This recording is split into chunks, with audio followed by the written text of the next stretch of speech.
Welcome to HSBC Global Viewpoint, the podcast series that brings together business leaders and industry experts to explore the latest global insights, trends, and opportunities. Make sure you're subscribed to stay up to date with new episodes. Thanks for listening, and now on to today's show.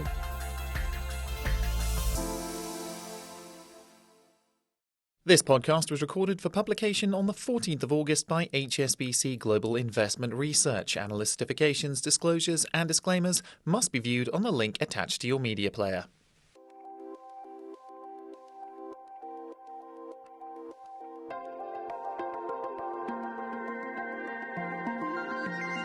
Hello from Hong Kong and welcome to Under the Banyan Tree, where we put Asian markets and economics in context. We're back in the studio after a summer break. My name is Herald van der Linden, Head of Asian Equity Strategy here at HSBC Global Investment Research. On today's show, cutthroat competition and inflation fears in China. But what on earth is something called anti-involution? And how can it help to solve a critical problem at the heart of Asia's largest economy? Joining me here to help answer all these questions is Chief China Economist Jing Liu. Let's get the conversation started right here under the Banyan Tree.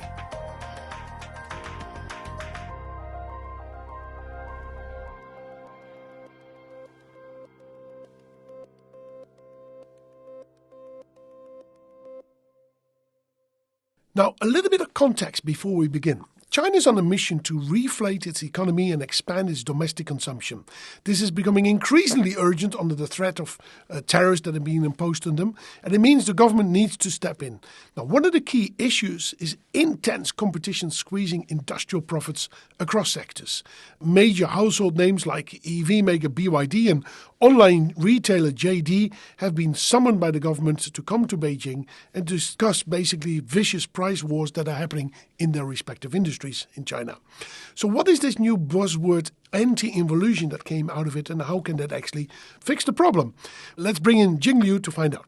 Jing, welcome to the podcast. Thank you, Harold.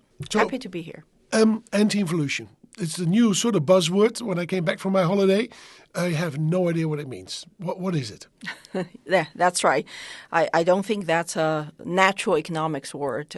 It's supposed to be the opposite of evolution. Mm-hmm. So it means that instead of expanding and growing, an organization and economy is not in a very healthy stage. Mm-hmm. I think in China's current juncture, what it means is in some sectors, we see the fierce competition and unhealthy competition, because many times we see the leading players might start to abuse their market power to crowd out the smaller players. That's actually not healthy for the long-term economic growth. That's not very healthy for the market discipline. We want companies to basically provide new products, high-quality products. They could innovate instead of actually burning money, just trying to squeeze out the smaller players. So it's sort of going against the stream, going against competition here. I mean, competition is incredibly intense in China, right? So certain things are incredibly cheap in China because oversupply and this intense competition. I wouldn't say this is against competition. I think probably more accurate to say this is against unhealthy competition. Mm. I don't think if one day the market will end up with only 2 or 3 players, they actually will still continue playing this game. Mm. Oftentimes, they will start to charge a higher price. Absolutely, yes. Right. So I think what's going on now is in certain sectors, manufacturers might even sell goods at a price lower than cost. Hoping that one day they could be one of the few survivors, and then they can start to charge a higher amount of money again. Mm-hmm. So to get this, for me to understand this, because you could argue, hey, this is should be a free market, let people compete.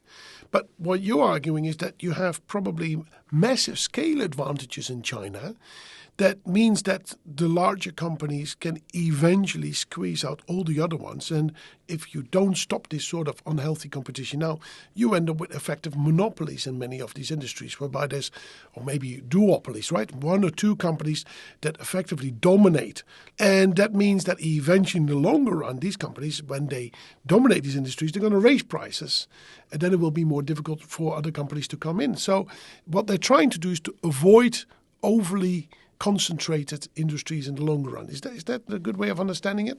I would put this way. So if a company actually can be very efficient, they can still make profit, but they can charge a price lower than competitors and then they survive, that's probably fair. Yeah. But if they end up doing so by temporarily charge a price much lower than their production cost through delaying the payment to a supplier, in some cases trying to boycott smaller players, then that's illegal. Okay. And on top of that, there's also cases where probably in early days, some of the local government subsidized certain companies. Yeah. So in the fair competition, if a company couldn't survive, probably after a while it will have to exit the market.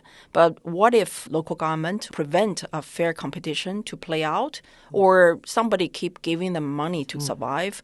That would be a different story. Yeah. So in a sense, you have like in Europe and the US, you have anti-dumping rulings, for example, which are kind of a reflection of this as well. You want competition, but you don't want people to compete at prices below cost to distort the market in a sense, right? Yes. That's what Agree. they try to avoid. Good.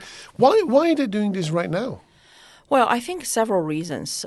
Domestically, we have seen the deflation going on for a while, especially for the producer price. It has been the longest contraction. Falling prices, yeah. So that's a concern because that means corporate earnings are low, and at the same time, it could actually translate into this mentality, why don't I wait for later to make my purchase? And then it could be a vicious circle. Yeah, I was just thinking about this because it could dismantle or undermine their efforts to grow consumption. Because if I'm a consumer and I think that the products are cheaper even tomorrow, then I'd rather wait until tomorrow. So you start to delay consumption, right? And that's actually what they want to avoid, right? Yes. So to put this in a bigger sort of context, this is part of an idea to reflate the Chinese economy further. Is that right? That's exactly right. By upholding the fair competition rule in a hope that the whole economy can enter into a more healthy stage and reflation.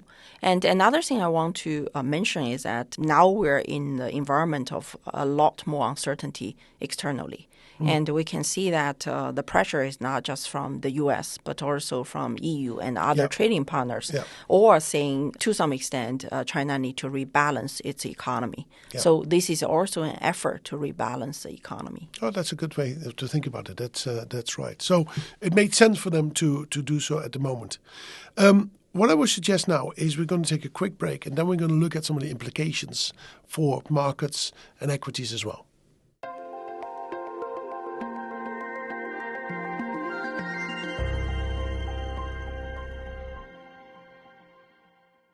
So we're back from the break. We have a bit of an understanding what anti-involution is now. It's effectively, I would say, industry consolidation 2.0, because they tried something like this in the past, I think 10 years ago with steel and cement, to consolidate these industries to a certain extent, to have normal price behavior in these industries, but also to avoid in the longer run to have one or two companies to dominate these industries, so that not just the bigger ones are going to eat away all the smaller fish, if you want to put it like that.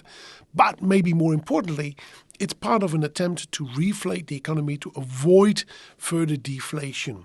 Now, is that a fair description, Jing? And what are the implications for growth and other particular sectors you think that are really going to be impacted as well? Yes, indeed. That's a fair description. And I want to mention probably the difference between now and 10 years ago is that we see China actually has done quite some preparation in introducing a better institutional setup. You may remember the so-called supply-side reform introduced in 2015, 2016. Right. There's quite some elements similar to this. There's also this round of capacity reduction, as you mentioned, in steel and and coal.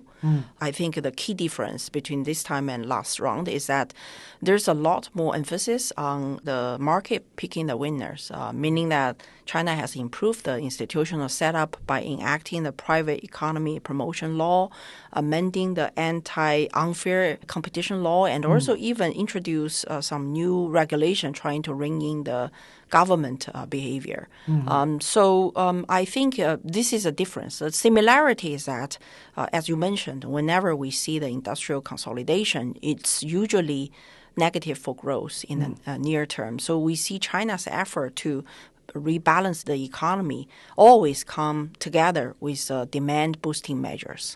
So, for example, we hear China announce this 1.2 trillion mega dam in Tibet. That's probably just the beginning.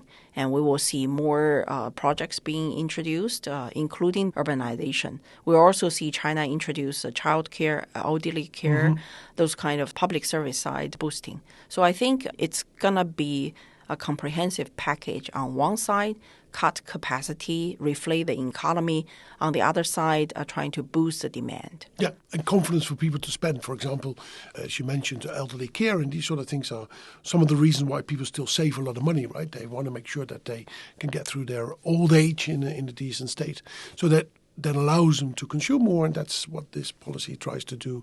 But what I find interesting here is that it will probably be negative on growth. And if I would ask you, where's GDP growth going to be, say, over the next couple of years, you're probably going to see continued trending down. I mean, it started at 10%, but is it 15 years ago? Or More than like 10%. More than 10%, yeah. So we gradually go down, and this is just another sort of adjustment process. In that Our forecast for this year is 4.9%. Yeah. Next year is 4.6%. Yeah. Obviously, there's internal, external factors behind it. I think probably it's time to switch gear and ask the question, what's the impact on the equity market?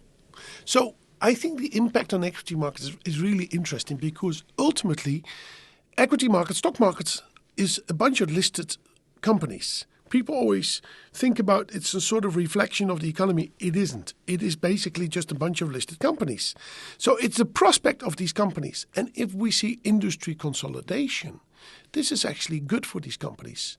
We are now in a situation where most markets are incredibly competitive, and we see some consolidation. The property market is a prime example of that, but you see this in electric vehicles, we see this now in solar as well, and a whole range of other industries. This is good for profitability. So we're going to have a funny sort of disjunction, I suspect, between equity market performance and economic growth. You're talking about your GDP growth numbers for next year being lower than this year. I think in the next couple of years, there's a good chance that profitability in China is going to improve because we see consolidation and therefore pricing power starts to come back.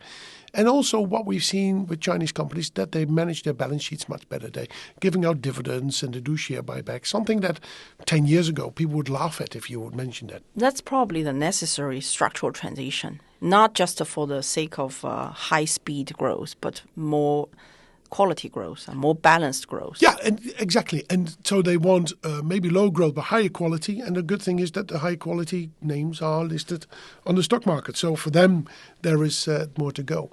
But if you just look at the dynamics in industries, we have such intense competition and such weak demand that under normal circumstances, economic theory tells us you need to see a consolidation in those industries because not everybody can survive. And the companies that are smallest and have the highest cost level, they will typically not be able to compete anymore.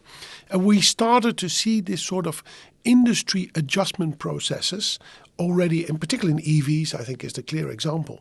Now the government has stepped in with this anti-involution sort of regulations to guide this particular process. But I think the underlying process is just a very normal sort of microeconomic adjustment, if you want to put it like that, of how industries respond. Yeah. Well, I think that's actually how the business cycle works, right? Usually we see a lot of companies try to go into a profitable business and then it becomes too crowded and all of a sudden the demand starts to weaken and then we go through this consolidation and then go up again. Exactly. It's a normal business cycle with Chinese characteristics, if you want to put it like that, with the policymakers trying to influence in a way that they... With the hands more visible than other markets. Even more visible than other markets. Thank you very much, Jing. Unfortunately, that's all the time that we have got for today. Thanks very much for joining us this week. And remember to subscribe to Under the Banyan Tree, wherever you get your podcast, and that now includes YouTube. My regular co-host Fred returns next week. We'll be back then. Take care for now.